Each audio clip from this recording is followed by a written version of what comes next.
Y que sin más le doy al doctor Ruelas la palabra para que nos haga favor de coordinar este segundo día. Adelante, doctor Ruelas. Muchas gracias, señor presidente. Es para mí un placer que podamos reiniciar este importante foro, este Congreso Internacional. Y después de esta introducción y bienvenida de nuestro presidente, podemos proceder de inmediato a la primera presentación para empezar pues con un par de minutos de anticipación, lo cual no es malo. Así es que le voy a ceder la palabra en este momento al doctor Iván Darío González, que como mencioné ayer, fue viceministro de Salud de Colombia y durante un periodo ministro interino de su país, actualmente consultor de diferentes organizaciones, no solamente en Colombia, sino en otros países. Iván Darío, adelante, por favor. Muchas gracias.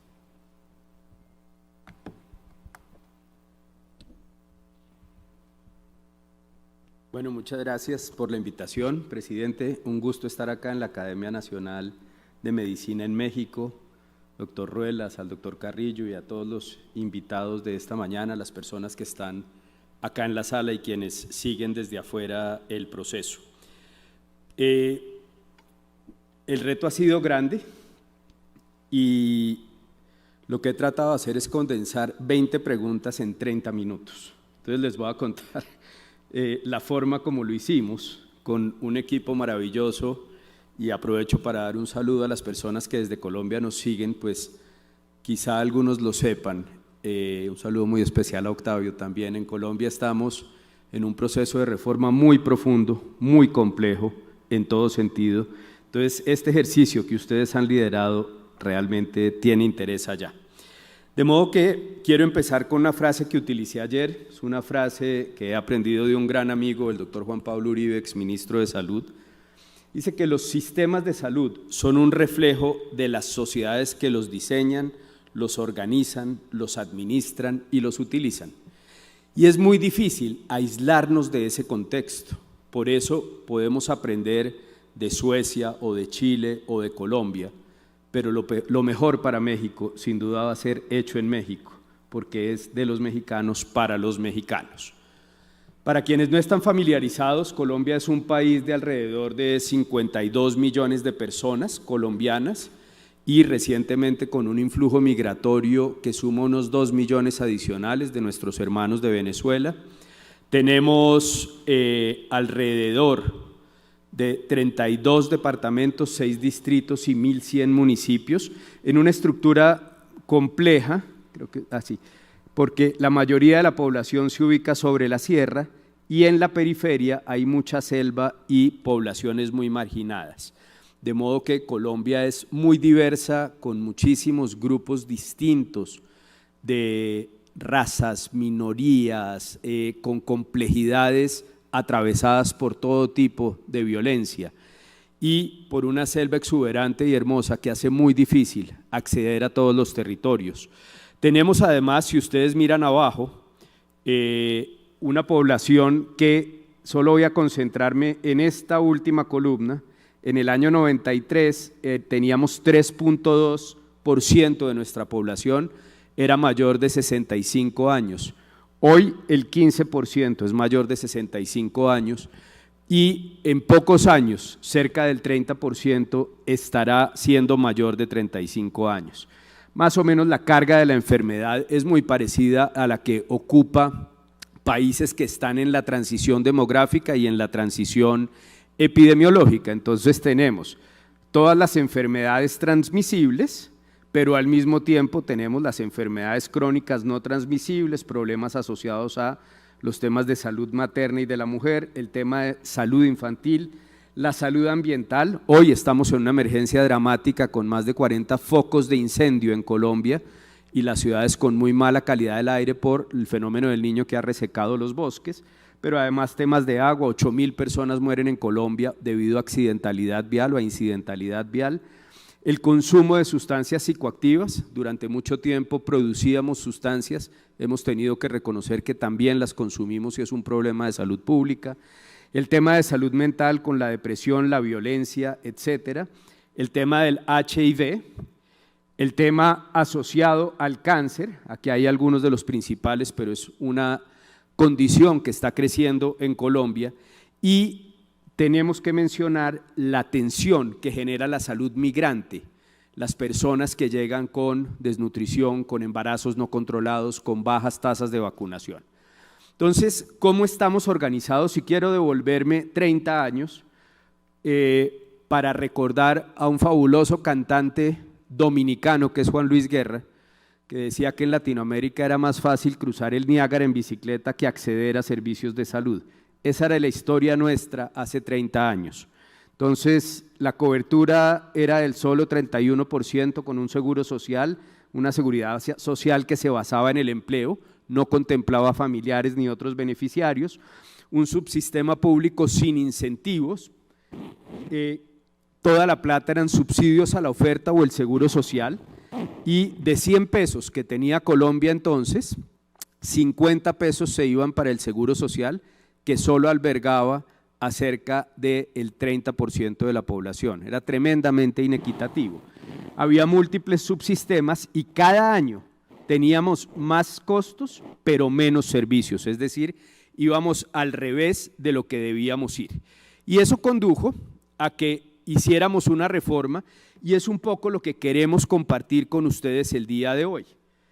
Dar un contexto a la situación de Colombia y su sistema actual de salud, identificar cuáles han sido los principales aciertos y retos, presentar y compartir con toda honestidad lo que considero son los principales desaciertos y ofrecer algunas recomendaciones para avanzar en un sistema basado en valor. La tarea no fue fácil, insisto. Este slide, que no voy a entrar en el detalle, son las 20 preguntas que me mandó el doctor Ruelas, y había que, me dijo, lo vamos a invitar, pero no para que diga lo que quiera, sino para que nos cuente lo que nosotros queremos oír. Entonces, con el equipo, con María Isabel, con Carolina, con todo nuestro equipo, nos sentamos a analizar esas preguntas, y al final lo que hicimos fue una metodología, doctor Ruelas, para tratar de abordar esto en 20 minutos. 50% de las preguntas las clasificamos dentro de lo que hemos llamado configuración actual, entender el estado del sistema de salud de Colombia y su estado actual. 15% eran asociados a los aspectos positivos, 20% nos preguntaban sobre desaciertos y 15% sobre recomendaciones. Y así hemos organizado la agenda, de tal forma que hablaremos de la configuración actual, los aciertos y los retos, los desaciertos y unas reflexiones finales. Quiero empezar diciendo que en 1993 tuvimos una gran reforma de salud que aún está vigente, y parto de los principios y valores de esa reforma. El primero era el aseguramiento universal. Era imposible pensar en ese entonces, en 1993, que íbamos a alcanzar una cobertura para los 30 millones de colombianos que éramos entonces. Era muy difícil pensar que iba a ser obligatorio, no teníamos la tecnología para hacerlo, pero siempre tratamos de defender el concepto de la libre elección. Yo voy a donde mejor me atienden, con eficiencia, con calidad.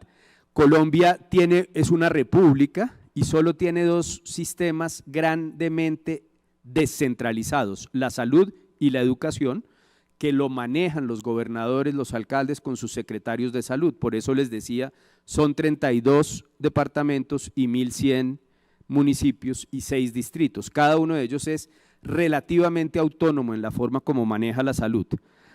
Y esperábamos que fuera integral, gradual y concertado. ¿Qué fue lo que hizo entonces esa ley 100? Lo explico con el mismo ejemplo. Imagínense un pueblito de 10.000 habitantes que tiene un hospital, y a ese hospital le damos 10.000 millones de pesos al año para que atienda esa población.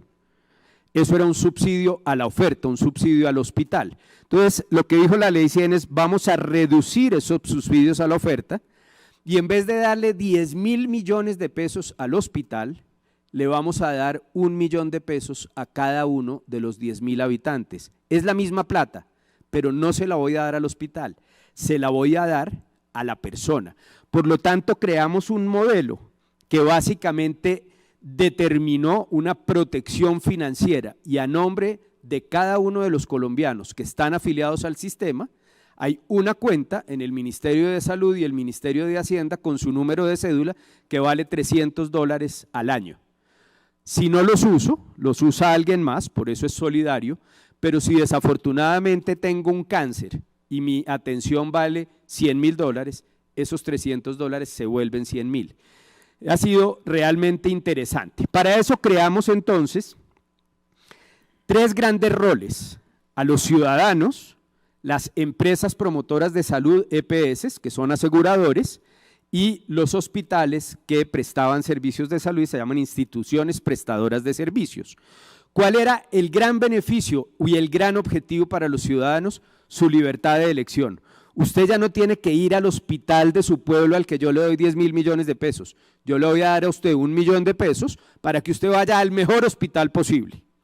¿Cuál era el rol de los aseguradores? Ya vamos a entrar en el detalle, pero básicamente era ser un experto comprador de ese usuario, es decir, representar al usuario y administrar ese 1 millón de pesos. ¿Y qué debían hacer los hospitales y las clínicas? Pensar en calidad. Con eso en mente, armamos un sistema, digamos, bastante complejo, que ustedes ven representado en esta figura. Un Ministerio de Salud que se encargaba de la dirección y modulación, una agencia de recursos que se llama ADRES, que administraba el financiamiento. El financiamiento tiene 2 grandes fuentes: el 12% de la nómina de los empleados, de los cuales un pedazo lo pone el empleado y otro el empleador, y los impuestos generales para subsidiar el régimen subsidiado. Después tiene las EPS, que se encargaban de administrar y hacer gestión del riesgo y articular el sistema, los hospitales, y era un sistema de seguro que tenía 2 elementos centrales: una unidad de pago por capitación, los $300 anuales, y un plan obligatorio de salud. Una superintendencia de salud que debía reglamentar esto. ¿Dónde vino nuestra primera falla? Y lo voy a mostrar acá. Esto funciona perfecto para el nivel nacional, pero cuando ustedes separan en la columna de la izquierda, en un municipio, ¿quién dirige el sistema del municipio? El alcalde. ¿Quién maneja la plata? El alcalde. ¿Quién dice cuáles EPS pueden jugar allá? El alcalde. ¿Y quién nombra al director del hospital? El alcalde. Entonces, lo que logramos fraccionar para el sistema terminó consolidado en departamentos y distritos. Un gran problema que no quisiéramos repetir.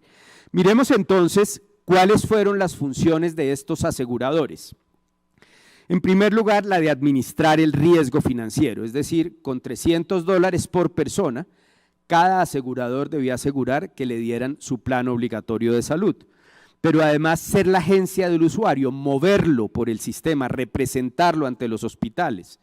Adicionalmente, conformar redes de atención y gestionarlas, y finalmente hacer la gestión del riesgo en salud. Una organización que hacía bien esas 4 cosas agregaba gran cantidad de valor.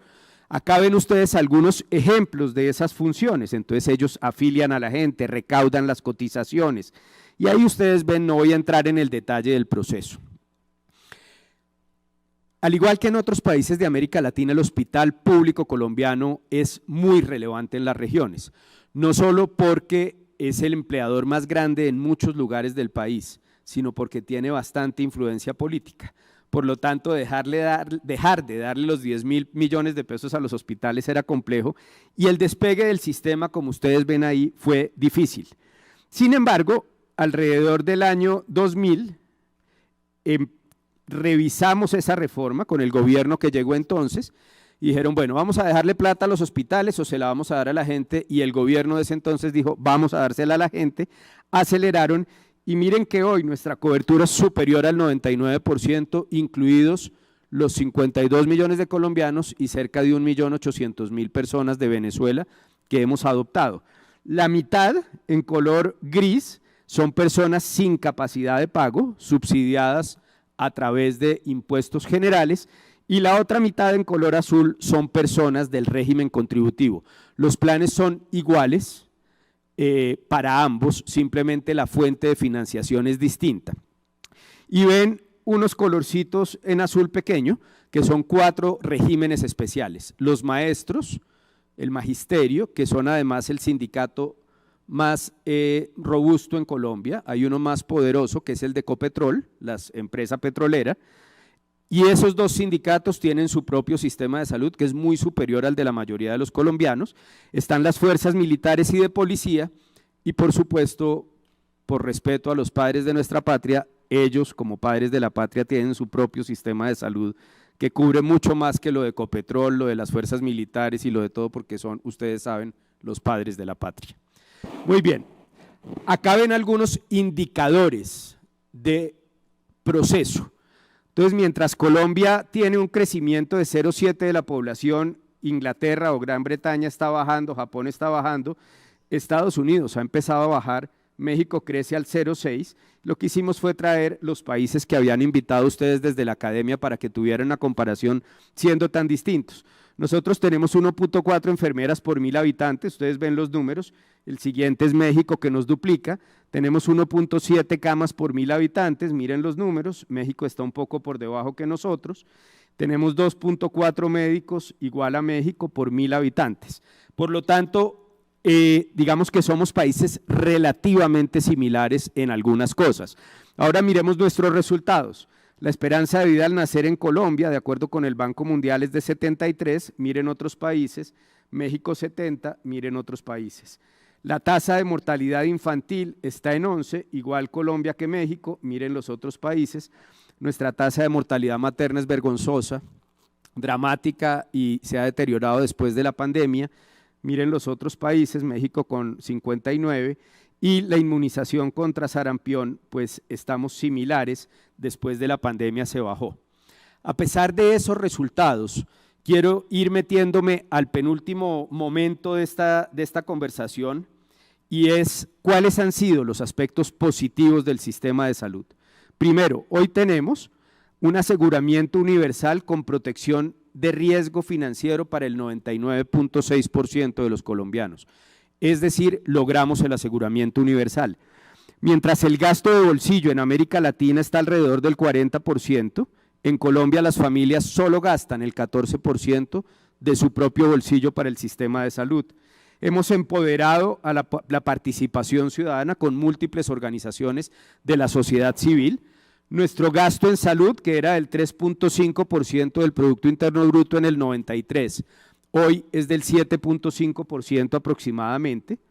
En el año 2015 pusimos que la salud en una ley estatutaria, es decir, que afecta a la Constitución, realmente es un derecho constitucional de los colombianos y eso es un logro importante. No todos los países del mundo han logrado elevar el derecho a la salud como un derecho constitucional. Tenemos 56 hospitales acreditados bajo un sistema riguroso, hablaré de eso un momento. Hemos desarrollado buenas capacidades tanto en el aseguramiento como en la prestación.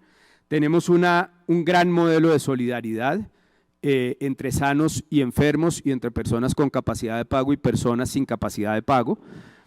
Tenemos una participación público-privada a través de la nueva EPS, que es 50-1 del Estado y 50+1 de empresas privadas, y es la mayor EPS del país. Tenemos 63 facultades de medicina, 57 de enfermería, la mitad de enfermería y la mitad de medicina acreditadas bajo calidad. Y bueno, hemos hecho un avance increíble del plan obligatorio de salud, que era un listado explícito de 8.000 intervenciones, alrededor de 8.000 intervenciones, al plan básico de salud, que es un listado tácito con 6 exclusiones. No cubrimos lo estético, no cubrimos lo que no tiene registro del INVIMA, no cubrimos lo experimental, son 6 cosas. Todo lo demás está cubierto en Colombia.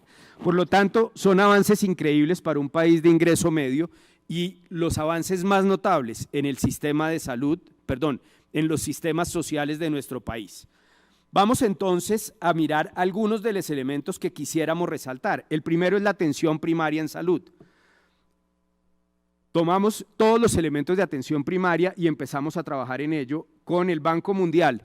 Hicimos una aproximación al Primary Healthcare Performance Initiative para evaluar nuestra atención primaria, de ahí salieron aspectos de mejora.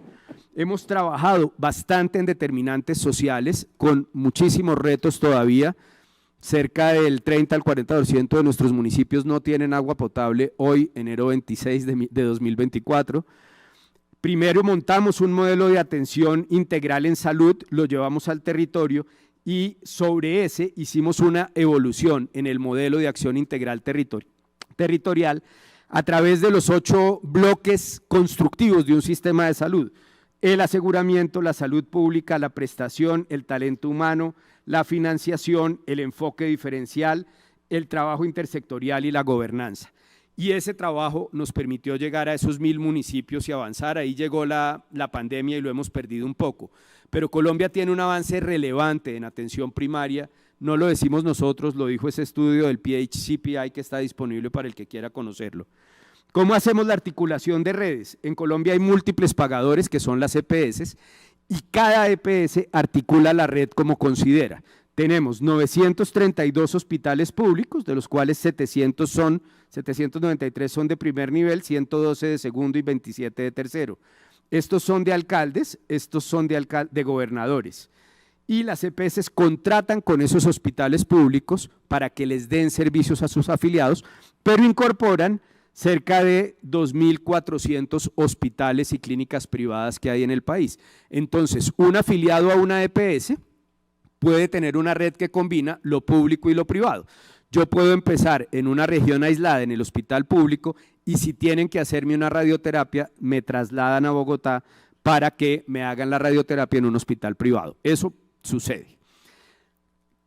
Abajo ustedes ven el Centro Regulador de Urgencias. Como no todas las EPS han cumplido bien su rol, cada estado, cada departamento, cada provincia tiene un Centro Regulador de Urgencias y ayuda a remitir pacientes que no encuentran soluciones en su territorio. El sistema de acreditación, como les decía, en un país de 5.000 hospitales solo tenemos 56 entidades, pero hay 16 acreditadas públicas o certificadas públicas. Cada una es un logro, hay 40 privadas y hay 6 que tienen excelencia. Dado que nuestro sistema es el sistema nacional, pero avalado por ISCUA, que es esta autoridad mundial en calidad, pues realmente estas instituciones, la Fundación Santa Fe Bogotá, la Fundación Valle de Lili, el Pablo Tobón Uribe, Inbanaco, Roosevelt y la Fundación Cardiovascular son instituciones realmente de alto nivel. Tenemos muchos retos en talento humano, no voy a entrar en el detalle por tiempo, pero sí quiero contarles que más o menos tenemos 970.000 personas, es decir, casi 1 millón de personas trabajan en el sector salud. De ellos, hoy, curiosamente, la mayoría son mujeres y muchas médicas. Ya las facultades de medicina están recibiendo más médicos mujeres que médicos hombres. Por supuesto, acá tenemos una gran carga en enfermería, donde las mujeres siempre han sido mayoría y lo siguen siendo, pero ya la totalidad son más mujeres como en tantos otros sectores. Pero miren este estudio que hizo el Colegio Médico Colombiano, no quiero entrar en el detalle, pero acá ven el resultado por género. Los hombres sienten falta de realización personal, sienten cansancio emocional y despersonalización. Las mujeres muy parecido y en total miren lo difícil que es que alguien que trabaja en el sector salud se sienta contento. Hay muchas dificultades en esto, el tema de pediatría es dramático y otras especialidades. De modo que tenemos bastantes dificultades. Otra de las preguntas era ¿qué hacemos con la historia clínica única? Y Colombia determinó que no íbamos a tener un expediente único. Colombia tiene alrededor de 8 tipos de arepa, entenderán la complejidad de sus regiones y de su política y los millones de dólares que han invertido en esto. Lo que hicimos fue un proceso de interoperabilidad. Todos tienen que producir el mismo tipo de datos estandarizado para que hablen entre ellos. En eso hemos venido trabajando. Digamos que en términos de historia clínica electrónica hemos regulado, pero nos falta estandarizar. En telemedicina hemos regulado, pero mucho de nuestro país todavía no tiene una buena conectividad. Tecnologías emergentes, pues todavía estamos en procesos de avanzar en guías y en el uso secundario de datos estamos apenas en la infraestructura, pero no tenemos todavía el proceso. Y quiero ir cerrando este capítulo con una encuesta de satisfacción de la mitad del año pasado cuando empezó el debate de reforma. La satisfacción es bastante alta, el 78% de las personas pueden acceder a servicios de salud en el municipio donde viven, el 92% califican sobre 3 la realización de exámenes médicos, 92% califican la atención del profesional en salud, El valor más bajo de la encuesta es este, 73% califican los servicios de salud en general y califican la oportunidad en la asignación de citas. Es decir, por encima de 70% está nuestra satisfacción, pero hay cosas que venían marchando bien. Hoy en día tenemos unos retos que son estructurales, como la descentralización, la autonomía del hospital público, la heterogeneidad de las entidades territoriales, no es lo mismo Bogotá que una entidad territorial en la selva, no es lo mismo un hospital como la Valle del Lili con acreditación de excelencia que un hospital público en la mitad de la selva. Tenemos precariedad en los sistemas de información, están desintegrados, tenemos aún temas de interferencia política y corrupción, visión de largo plazo inexistente y una complejidad regulatoria. Y el sistema tiene sus propios retos, de los cuales no voy a hablar, sobre los cuales queríamos presentar una reforma. Desafortunadamente la reforma, en un gobierno liderado desde un presidente que representa a los partidos de izquierda, ha pretendido establecer una guerra contra la participación de los privados y en vez de consolidar el sistema que hemos venido construyendo entre todos durante 8 gobiernos en 30 años, ha propuesto volver a subsidiar los hospitales, acabar las EPS y hacer una transformación radical. No voy a entrar en la reforma porque todavía conservamos la esperanza, quienes estamos en contra de ella, de poderla frenar. De lo contrario, esto no va a ser un caos, sino una tragedia para millones de colombianos. Pero sí les dejo algunas de las preocupaciones, la principal, eliminar la protección financiera y volverle a dar plata a los hospitales, que en muchos casos son manejados para fines distintos a prestar servicios de salud. Déjenme cerrar esta conversación con 7 desaciertos y 5 reflexiones. Empiezo con los desaciertos. No logramos consolidar una visión de largo plazo. Cuando empezamos en el año 93 a trabajar en esto, todo el mundo decía, tranquilos que ya se va a caer la ley 100 y vamos a volver a lo de antes. Nunca se cayó, pero no logramos como sector ni como país entender lo que teníamos. Es hoy que estamos sintiendo que lo perdemos con 4 casos de mujeres en mi celular, diagnosticadas por cáncer de seno en el mes de septiembre, una de ellas con metástasis hepática que aún no recibe atención, porque el sistema ya está colapsándose. Y estamos todavía peleando qué sistema de salud queremos. En segundo lugar, fue insuficiente el abordaje territorial, así como el enfoque diferencial. Lo hemos hecho, pero no hemos sido capaces de aterrizar en cada región. En Bogotá no hay ningún problema con la malaria y el dengue, porque Bogotá está por encima de 1.800 metros de altura, pero en Chocó, en las selvas, hay malaria y donde hay malaria no hay desarrollo. Y no hemos podido entender las diferencias y llegar a cerrar esas brechas que no son solo de salud, son brechas estructurales de 205 años de república que tenemos. Tampoco hemos podido resolver el problema de los pueblos indígenas, de los negros, los raizales, los palenqueros, de los rom, de los discapacitados, de las víctimas del conflicto. Nos falta. Hemos hecho esfuerzo, pero ha sido insuficiente. Muy dramático.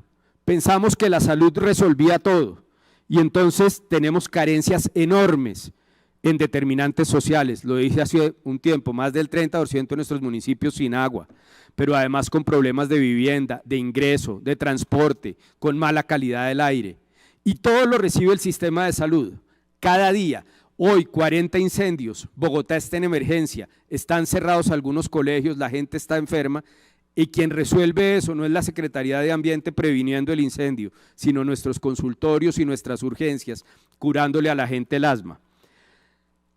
El driver de la atención fue siempre el volumen y la tarifa y no el valor pensado en calidad. Un país que tenía de 30 millones de habitantes en el 93, 6 en el Seguro Social, en 30 años pasa a atender 54 millones de personas. Empezamos a crecer en hospitales y esos hospitales iban a ofrecer la tarifa más baja, quedarse con el volumen y ganarse el negocito, pero se nos olvidó la calidad y eso mató completamente la vocación de la libre elección. Voy a hablar de eso más adelante. ¿Por qué? Porque se desbordó la integración vertical. Las EPS pudieron comprar y construir sus propias clínicas y en vez de escoger las mejores clínicas Algunas de ellas lo mandaron a sus propias clínicas y nunca fuimos capaces de controlarlo. Entonces yo como EPS, este bolsillo recibía la plata pública y con este se la asignaba a mis propias clínicas para que prestaran servicios. Eso tuvo una profunda distorsión en el mercado y contribuyó a que hubiera un abuso de posición dominante, no solo porque las EPS manejaban la población, direccionaban a los usuarios a los sitios, recibían la plata, sino porque tenían sus propias redes y entonces la figura es alegórica. Algunos hospitales terminaron siendo cucarachas debajo de grandes señores de la salud y no todos obraron correctamente.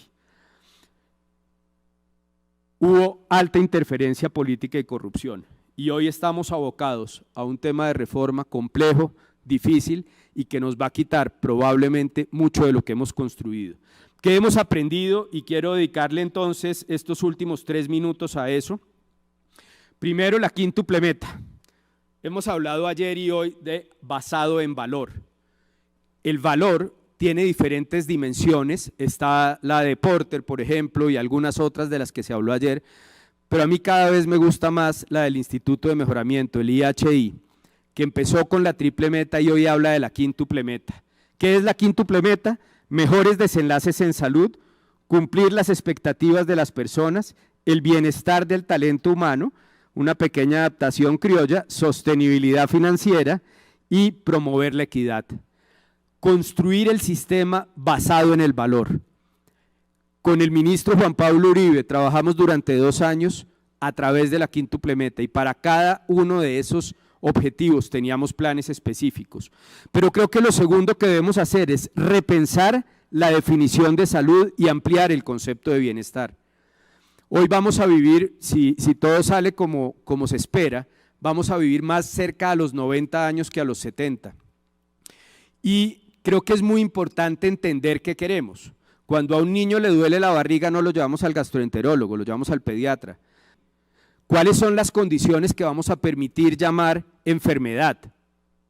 Un cáncer curado, ¿es una enfermedad o fue una condición?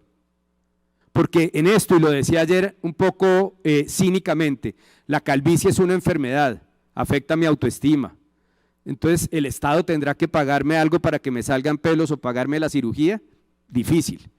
Y ponía el ejemplo de mi madre, una mujer de muchos años, más que yo, por supuesto, no voy a decir su edad por si me está oyendo, pero imagínense que está entre 80 y 90 en la mitad y tiene algunas condiciones de salud, pero todos los días, se acabó mi tiempo y prometo terminar en breve, pero todos los días juega cartas, juega dominó, acompaña a sus amigas mayores o menores a caminar, es totalmente autónoma, es la mejor abuela de mis hijos y la mejor mamá del mundo. Tengo que estarla llevando al cardiólogo, al neurólogo, a todos los ólogos, no estoy seguro. En cambio, ¿cuál es el bienestar? Bienestar es una persona que a pesar de las condiciones físicas que traen el tiempo y los hábitos de vida, puede ser funcional y autónomo. Yo creo que hay que tomar distancia de esa definición que nos obliga a tener completa ausencia y perfecto todos los sistemas porque nadie estaría sano. Creo que hay que repensar también la atención primaria. Esa atención primaria que nos vendieron tal vez algunos ideólogos de lo básico, lo simple, es equivocada. Claro que necesitamos los mejores cirujanos cardiovasculares más especializados, con los mejores equipos, pero claro que también necesitamos médicos puerta de entrada, necesitamos médicos familiares, necesitamos enfermeros y enfermeras muy bien organizados, llegando a las comunidades, la prestación siempre será local. Entonces no es una pelea entre lo básico y lo especializado. Yo voy a invitar a que empecemos a hablar de atención primaria esencial. Esencial es lo que necesita alguien para vivir y que trabajemos duramente en determinantes sociales, que trabajemos en la contaminación del aire en Ciudad de México, que trabajemos en esquemas intersectoriales para prevenir accidentes de tránsito, que trabajemos para mejorar la calidad del agua, que trabajemos para eliminar el asbesto donde queda, que trabajemos para una serie de cosas, educar en los colegios, cambiar la alimentación. Lo dijo Celia Cruz, no hay cama para tanta gente y lo dijo hace años. Y si no somos capaces de salirnos del sistema de salud, ella va a tener razón, no hay cama para tanta gente. Tenemos que cuidar el bienestar del talento humano en salud, con mejores incentivos, con calidad, con reconocimiento. Debo reconocer que a veces se nos va la mano, porque también tenemos que acabar las jerarquías. Yo peleaba siempre porque en el hospital donde trabajé, entraba la enfermera y decía, buenos días, doctor Pérez, y él le decía, Marita, buenos días. Marita es profesional, no es Marita, es una enfermera que se para al lado de la cama del paciente, que lo acompaña en el día y en la noche, pero todavía creemos que el médico es el jerarca de la salud y el médico hace parte de un equipo. Entonces, cuidar médicos, enfermeras, terapistas, orientar por el trabajo en equipo y buscar objetivos comunes poniendo a los pacientes en el centro con buenos incentivos y bienestar. Garantizar la protección financiera de las personas y entender que más que una estrategia de calidad, la calidad es la estrategia. Mientras sigamos perdiendo plata en bajas atenciones, en atenciones malas que se repiten, no habrá plata que alcance. La calidad, la evidencia, los indicadores, la medición, los esquemas de mejora, el cuidado del talento humano será fundamental. ¿Cómo promover la equidad? Pues con un sistema que genere salud para el desarrollo, llegando al Chocó y ayudando a eliminar la malaria, llegando a ayudar a eliminar el dengue o a reducirlo. Instituciones como la Fundación Slim, con el BID y con otros tantos, Bill y Melinda Gates, con su iniciativa regional para eliminar la malaria, han ido avanzando. Ustedes vieron la semana pasada, primer país de África que elimina la malaria. Donde hay malaria no hay desarrollo. Hace 3 años entendimos que donde no hay salud, no hay desarrollo. Entonces, sin salud nos vamos a enredar. Creo que termino diciendo que hay que poner a los usuarios, a los pacientes y a sus familias en el centro del sistema, empoderarlos para que se apropien del sistema de salud. En Colombia creemos que la salud está como el agua en el grifo, que uno abre el agua, abre la llave y sale el agua. Ya estamos empezando a ver un colapso. Cuando nos quitan la salud es como si nos quitaran el agua. Por eso tenemos que encontrar nuevos mecanismos para entender y hacer entender que los sistemas de salud son para las personas y son ellos quienes están en el centro. Un nuevo agradecimiento. Yo creo que estas conversaciones han sido fabulosas. Creo, como dice un gran psicólogo, que un buen líder es un buen guardián de conversaciones. Hay que seguir conversando para no perder la ilusión de creer en un mejor futuro. Muchísimas gracias.